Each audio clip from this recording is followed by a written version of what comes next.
The podcast that I watched was called How to Help Every Child Feel Like They Belong, and it was about a principal who used to be an assistant principal, and he didn't think he was good enough to be a principal, and he was just comfortable where he was at. And then he was like, actually, I want to make this school better. And so he stepped up being the principal, and his number one goal was to try to make every child feel like they belong. So one of the things that he really focused on was when a child was gone from school, he wanted to let them know that he missed them, and then he'd ask them questions on why they missed, or is there anything he could do, like take them to school or bring them home if that was an issue. And followed by this question he would ask, he'd also ask the parents, and he would ask them in more of a question way and not so much of like accusation way. And one of the instances that he had that made the school better was they would do a Halloween tradition where every kid would dress up for Halloween and they would have a parade outside. Well, each year there were more and more students who didn't dress up because their parents just wouldn't let them, and he wanted to make everybody feel like they were involved. So instead of dressing up for Halloween, they did a fundraiser every year. And so all the kids would bring not dollar bills or $5 bills or 20s, just coins. And they would all walk the halls and collect coins from each class and walk outside, and the local high school played in the band, and the community would also donate.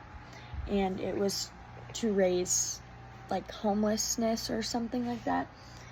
And I just thought it was a really inspirational podcast, and I will definitely be listening to more of those.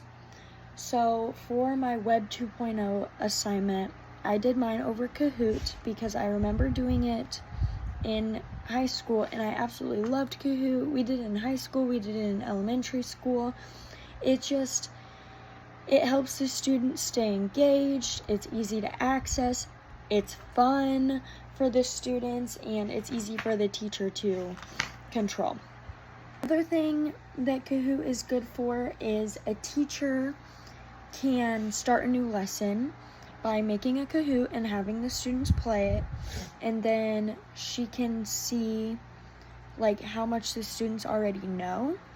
And another thing with Kahoot is you can do a random name generator, and so the students don't get to choose their name, and so it's just a random name. And this is good for the students because then if they get an answer wrong, they're not embarrassed and they can keep playing and having fun. And I made a Prezi for my presentation, and it's kind of difficult for me just because I don't usually use Prezi, and so I'm not fully comfortable with it yet. There was a lot of frustration because I didn't really know what I was doing.